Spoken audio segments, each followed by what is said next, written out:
annoncent la bonne nouvelle sont beaux. Parce que dans le fond, c'est l'amour. L'amour qui est à la base. Mais l'amour, c'est un grand mot. Hein? C'est un mot très difficile à comprendre. C'est peut-être pour ça que Salomon a dit, l'amour comme la haine, l'homme n'en sait rien. Tout peut être envisagé. On est très mélangé des fois en ce qui concerne l'amour. Des fois, on confond l'amour avec l'affection, on confond l'amour avec nos passions, on confond l'amour avec les fantasmes, on confond l'amour avec l'amour familial aussi. Mais c'est quoi l'amour? Et on sait que depuis le temps du Nouveau Testament, il est sorti un mot en surface qu'on dit agapé et qui est venu révolutionner le monde entier. Et on sait que ce mot-là, c'est l'amour selon Dieu. Il y a plusieurs genres d'amour. Et ce matin, ce que j'essaie de faire, c'est de donner quelques réflexions sur vraiment le fondement de notre foi chrétienne. Alors, à la base de tout ce qui anime le chrétien se trouve la valeur éternelle de l'amour. Dieu est amour, 1 Jean chapitre 4, verset 8. Dans nos rapports avec notre prochain et même avec nos ennemis, un mot-clé nous aide à pratiquer cette grande valeur de l'amour, et c'est le mot respect. C'est le mot autour duquel on va tourner pour comprendre un peu ce qu'est l'amour. Si quelqu'un vous pose la question, c'est quoi l'amour? Je veux savoir c'est quoi l'amour. C'est une réponse très difficile à donner. Évidemment, nous qui sommes chrétiens, on peut lui dire l'amour est très bien décrit dans le livre d'un Corinthiens chapitre 13, où on donne énormément de détails sur ce qu'est l'amour, sur ce que n'est pas l'amour aussi. Et ce matin, évidemment, on va aller voir. On va aller voir c'est quoi cet amour-là. Mais avant, rappelez-vous l'apôtre Paul, quand il parle aux Galates, les Galates qui étaient une jeune assemblée et qui avait besoin de grandir dans l'amour, avaient commencé à avoir quelques problèmes dans l'assemblée. Ils étaient en train de se détruire les uns les autres. Parce qu'ils n'avaient pas compris vraiment ce principe-là. Frères, vous avez été appelés à la liberté. Seulement, ne faites pas de cette liberté un prétexte pour vivre selon la chair. Mais par amour, soyez serviteurs les uns des autres. Car toute la loi est accomplie dans une seule parole, celle-ci. Tu aimeras ton prochain comme toi-même. Mais si vous vous mordez les uns les autres, et vous vous dévorez les uns les autres, prenez garde de ne pas être détruits les uns par les autres. Alors, le contraire de l'amour, c'est de se détruire. Et l'amour, qu'est-ce qu'il fait? Bien, il nous aide à nous construire. J'ai regardé dans le dictionnaire, le Grand Robert, un dictionnaire que j'aime beaucoup, que j'ai dans mon ordinateur, où on dit l'amour, c'est la disposition à vouloir le bien d'une entité humaine. OK? Humaniser, pardon, Dieu, le prochain, l'humanité, la patrie. C'est peut-être un peu fort, mais quand même. Et ici, on voit vraiment quelque chose d'intéressant quand il dit c'est une disposition à vouloir le bien. Vouloir le bien de quelqu'un. Je trouve que c'est quand même assez bien défini. Après ça, on dit, on est dévoué aussi à cette personne. L'amour de l'homme pour Dieu, répondant à l'amour de Dieu pour l'homme. Dans les synonymes, on dit altruisme, dévouement, charité, dévotion, piété, grâce. Voyez-vous, il y a beaucoup de choses dans l'amour. C'est difficile de trouver un synonyme au mot amour. On pourrait ajouter à ça bienveillance, miséricorde, douceur, patience, clémence. Dieu est amour, mais nous ne sommes pas amour. Alors nous, on a un très grand combat à mener, comme on le voit ici chez les frères qui étaient en Galatie. Toutefois, on va ajouter à ça ce matin le mot respect. Dans toutes mes recherches personnelles, puis si vous en avez fait des recherches personnelles, j'aimerais ça que vous les partagez avec moi plus tard ou dans une autre occasion. Mais moi, je n'ai pas trouvé de mot plus proche du mot amour, agapé, que le mot respect. Tellement que j'ai pris le mot respect et je l'ai remplacé. J'ai remplacé le mot amour en 1 Corinthiens 13. Et puis je l'ai lu comme ça, puis je trouvais que ça fitait, comme un bon Québécois va dire, presque parfaitement. Je crois que c'est pas parfait, mais c'est presque parfait. Alors ce matin, dans cette étude-là, qu'est-ce que je vais faire? Beaucoup de textes où on met le mot aimer, je vais mettre le mot respecter. Ou amour, je vais mettre le mot respect. OK? Pour simplement nous aider à réfléchir, parce qu'on a de la difficulté à aimer. Il y a des fois, on ne s'en rend pas compte. On mélange trop ça avec les émotions et les feelings, et à cause de ça, on s'égare très facilement. Puis pourtant, peu de temps après, on le regrette. Mais pourquoi le regrettons-nous? Alors allons à 1 Corinthiens 13 avant de commencer notre étude sur le mot respect, avec les petits points que j'ai emmenés. Lisons ça ensemble, à quoi ça ressemble. On va commencer au verset 4, OK? 1 Corinthiens 13, verset 4.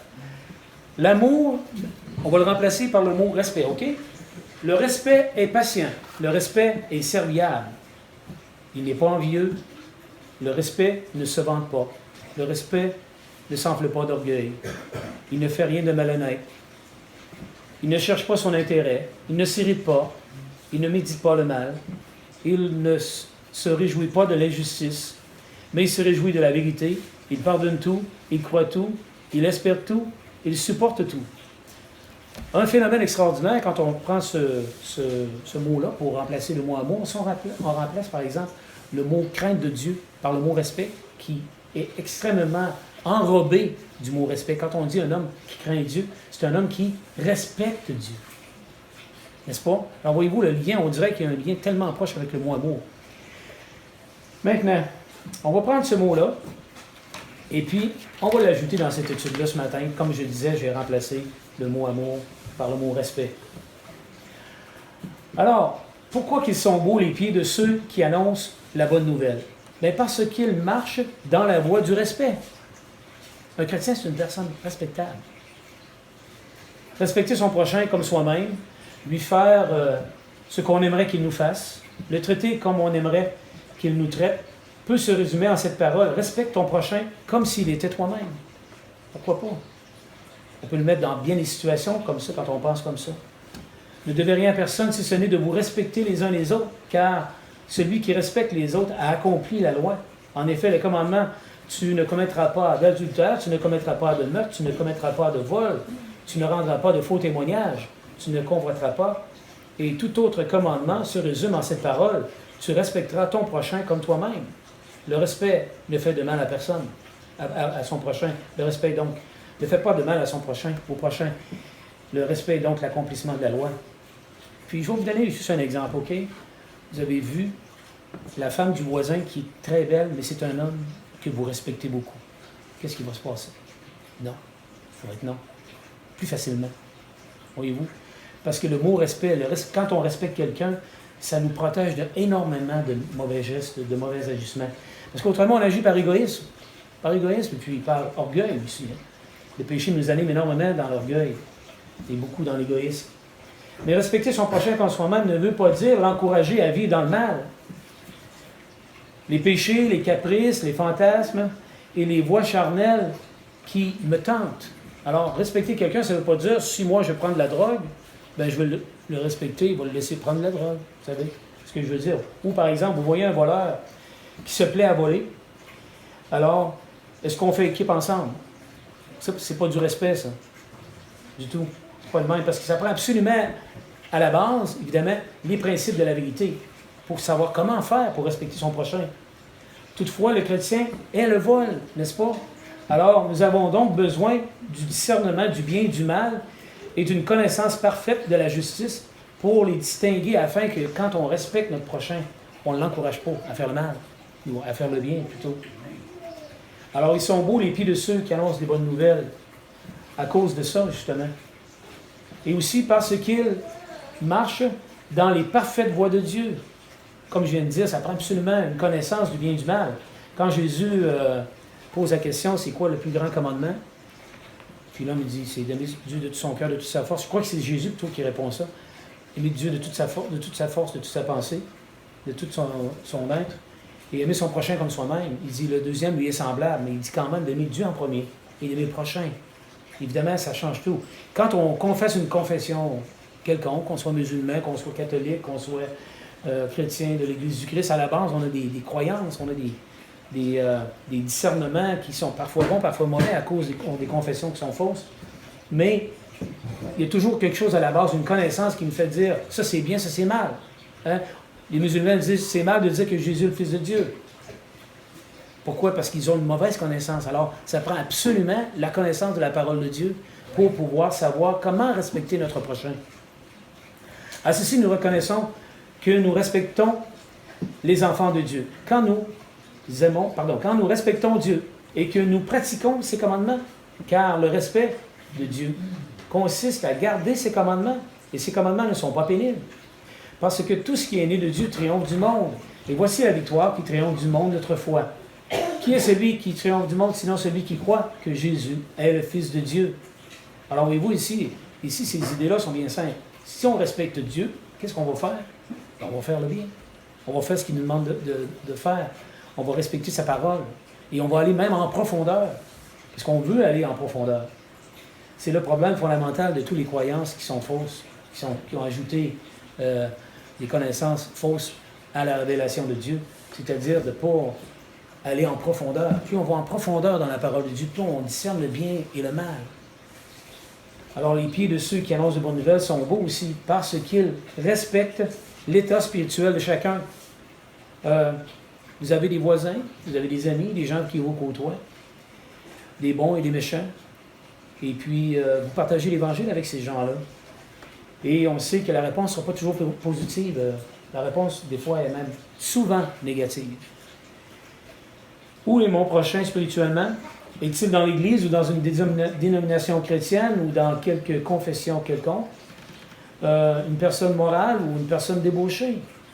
Un homme honnête ou un homme et intègre ou un homme malhonnête et une crapule? Comment peut-on, évidemment, respecter tous ces gens-là en respectant où ils sont spirituellement? Dieu, il n'appelle pas les gens qui sont justes, il appelle tous des pécheurs. Il appelle seulement des pécheurs. Et je sais que parmi les pécheurs, il y a des gens qui sont beaucoup moins pécheurs que d'autres. Il y en a qui sont plus pécheurs que d'autres.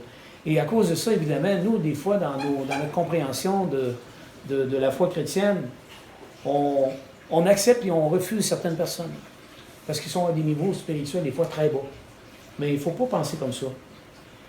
Parce que Dieu, il nous voit, il nous prend exactement, il est capable de nous prendre exactement où nous sommes. Chaque personne est quelque part spirituellement, dans son propre cheminement. Et c'est peu rare qu'une personne n'a aucun cheminement spirituel. C'est très rare. Oui, des fois on parle à des gens qui se croient sauvés, qui sont perdus.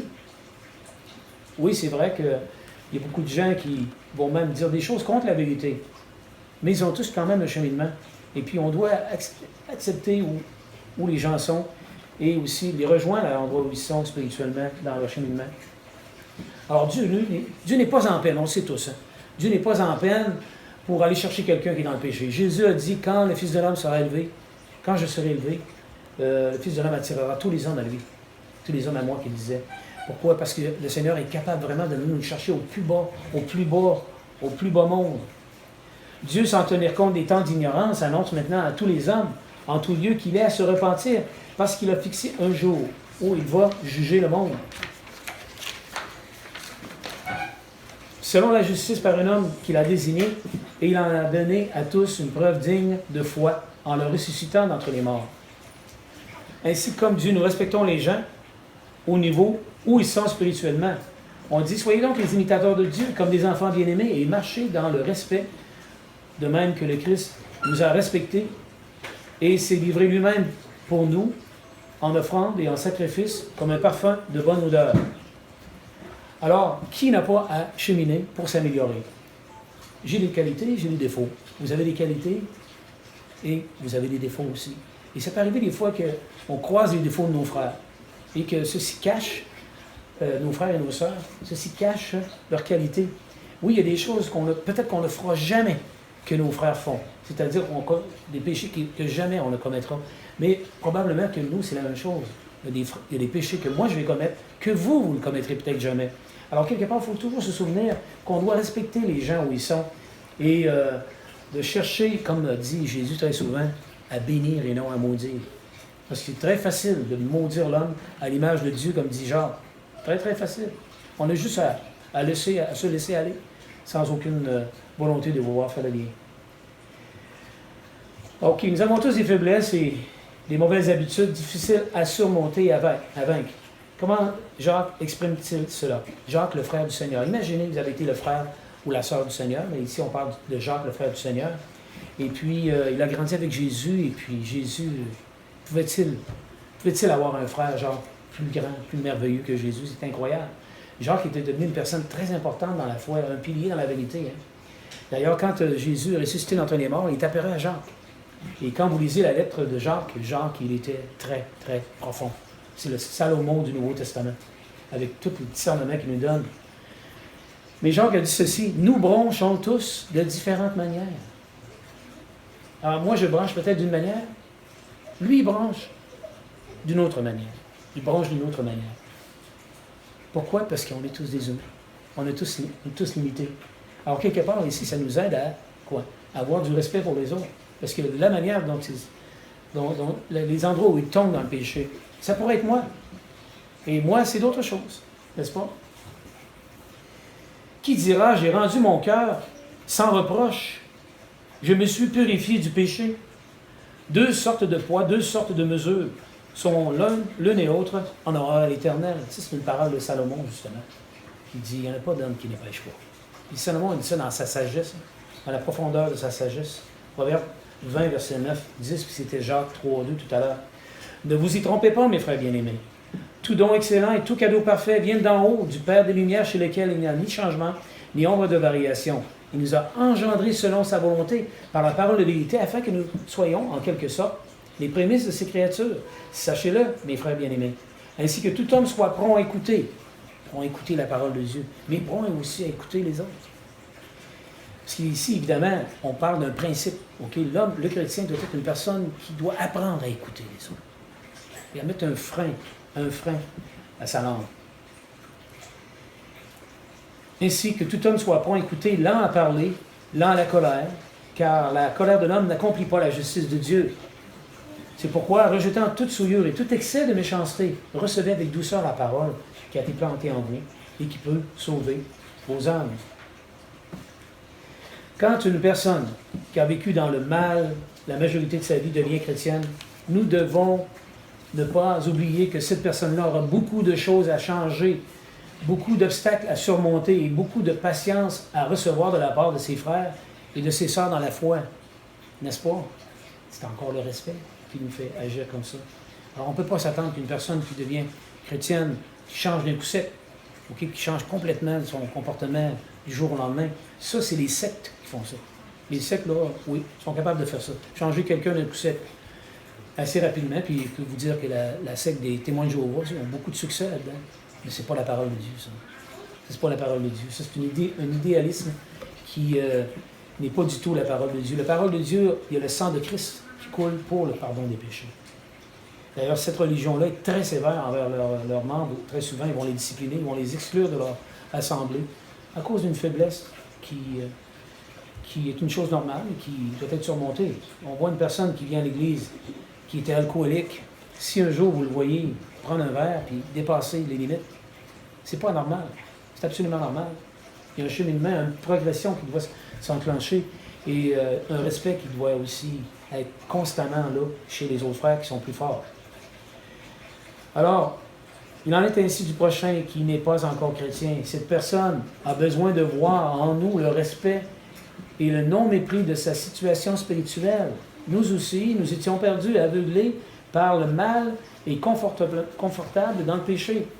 Pour vous, vous étiez morts par vos fautes et par vos offenses, et par vos péchés, dans lesquels vous marchiez autrefois selon le cours de ce monde, selon le prince de la puissance de l'air, cet esprit qui agit maintenant dans les fils de la rébellion. Nous tous aussi, nous étions de leur nom. Et nous nous conduisions autrefois selon nos convoitises charnelles. Nous exécutions les volontés de notre chair et de nos pensées. Et nous étions par nature des enfants de colère comme les autres. Mais Dieu est riche en miséricorde, et à cause du grand respect dont il nous a aimés, nous qui étions morts par nos fautes, il nous a rendus à la vie avec le Christ. C'est par grâce que vous êtes sauvés. Il nous a ressuscités ensemble et fait asseoir ensemble dans les lieux célestes, en Christ Jésus, afin de montrer dans les siècles à venir la richesse surabondante de sa grâce, par sa bonté envers nous en Jésus-Christ. Alors pourquoi qu'ils sont beaux aussi, les pieds de ceux qui annoncent de bonnes nouvelles? C'est parce qu'ils respectent le choix de chacun, à savoir accepter ou refuser de croire dans la bonne nouvelle. Alors après avoir partagé l'Évangile avec quelqu'un, la réponse de cette personne, qu'elle soit négative ou positive, doit être respectée. N'est-ce pas? C'est ça qu'on veut dire quand on dit « j'ai respecté ton choix, mais je ne le partage pas ». N'est-ce pas? Comme ton opinion, je ne la partage pas. Parce que c'est là que ça devient difficile. Hein? Parce qu'à un moment donné, oui, c'est beau, c'est vrai, le mot respect, ça remplace bien, ça aide beaucoup. Mais à un moment donné, on se rend compte qu'on n'a pas tellement le goût de respecter ou d'aimer une personne qui est très, très négative ou qui va nous causer des problèmes. Alors, quelques conseils pour lui montrer concrètement votre respect. Demeurez un bon voisin. Ça peut arriver qu'un voisin soit vraiment très difficile. Alors, demeurez un bon voisin. ça doit continuer à me respecter malgré tout. Hein? Soyez toujours prêts à lui rendre service. Ça va arriver, Dieu va vous mettre une occasion où vous allez pouvoir lui rendre service. Ensuite, ne gardez pas rancune quand il vous offense. Quand il n'est pas aimable envers les autres, ne vous joignez pas à la querelle. Parce que c'est sûr que c'est quand il n'est pas aimable envers nous, notre prochain, notre voisin. On aime bien ça, entendre d'autres personnes dire la même chose que nous, la même opinion qu'on a sur cette personne quand elle est négative. Alors, il faut faire attention de ne pas embarquer dans la querelle. Il faut être très prudent. Ne prenez pas une allure bonasse, par contre, parce que le chrétien n'est pas une personne bonasse. La personne chrétienne est une personne très respectable. C'est très important, ça aussi. Alors, ni dans un extrême, ni dans l'autre. Gardez vos distances et attendez que Dieu vous présente une occasion pour lui venir en aide au moment convenable, afin qu'il comprenne que vous êtes une personne qui le respecte encore. Ne rendez à personne le mal pour le mal. Recherchez ce qui est bien avant tous les hommes, s'il est possible. Autant que cela dépend de vous, soyez en paix avec tous les hommes. Ne vous vengez pas vous-même, bien-aimés, mais laissez agir la colère, car il est écrit « À moi la vengeance, c'est moi qui rétribuerai, dit le Seigneur. Mais si ton ennemi a faim, donne-lui à manger. S'il a soif, donne-lui à boire. Car en agissant ici, ce sont des charbons ardents que tu amasseras sur sa tête. Ne sois pas vaincu par le mal, mais vainqueur du mal par le bien. » Oui, il va venir un temps où la justice va être exécutée. La justice va être exécutée. On sait que c'est une question de patience. Hein? L'amour est patient. Le respect est patient. L'amour est patient. C'est-à-dire, un jour, si cette personne-là ne change pas, ce mauvais voisin-là, c'est dommage, mais il n'ira pas au ciel. Il va aller en enfer. Alors, il va venir un jugement. Mais ce n'est pas à nous de le prononcer, ce jugement-là. C'est difficile de respecter les gens quand les gens ne le méritent pas. Quand ils nous irritent, quand les gens sont détestables, quand ils font le mal à outrance et quand ils violent notre droit. C'est très difficile, ça fait très mal. Qu'il est difficile d'aimer. Gilles Vigneault dans sa chanson. Hein? C'est le plus beau de toute cette chanson-là. Qu'il est difficile d'aimer. Que pensez-vous de la chanson aussi? M de Bruno Pelletier. Ça, c'est des gens qui sont dans le monde, hein, qui ont quelques principes chrétiens. Mais écoutez bien celle de Bruno Pelletier. M, c'est la seule vraie raison de vivre. Le plus dur des chemins à suivre. Ça ne s'apprend pas dans les livres. Et regardez le refrain. C'est la loi de la Bible. Le rêve encore possible d'un univers où tous les hommes seront des frères. Alors voyez-vous comment c'est merveilleux quand on fait un effort à faire ce que Dieu nous demande. Évidemment, on ne peut pas faire autrement qu'avoir des beaux pieds, des pieds comme ils sont beaux, les pieds, les voix de ceux qui annoncent la bonne nouvelle. Alors, il nous arrive régulièrement de ne pas être bien disposés devant notre prochain, mais ce n'est pas à cause de la bonne nouvelle et de la sévérité de certaines de ses instructions, mais c'est à cause de notre manque de respect. Apprenons à respecter au plus haut point notre prochain, afin que l'on dise de nous, car lorsque vous étions encore pécheurs, car lorsque nous étions encore sans force, autant marqué, Christ est mort, autant marqué, pour des impies. À peine mourrait-on pour un juste. Quelqu'un peut-être aurait le courage de mourir pour un homme de bien, qui est bon. Mais en ceci, Dieu prouve son amour envers nous lorsque nous étions encore pécheurs. Christ est mort pour nous. Comme ils sont beaux, les pieds de ceux qui annoncent de bonnes nouvelles. Évidemment, c'est de même qu'on va s'identifier à Christ et qu'on va se souvenir aussi que nous aussi, on était détestables un jour. Maintenant, on va demander à... Je crois que c'est Yann. Yann va nous parler d'un voisin, justement. Chers chrétiens, vous êtes le meilleur des voisins, puis c'est son étude qu'on va entendre présentement.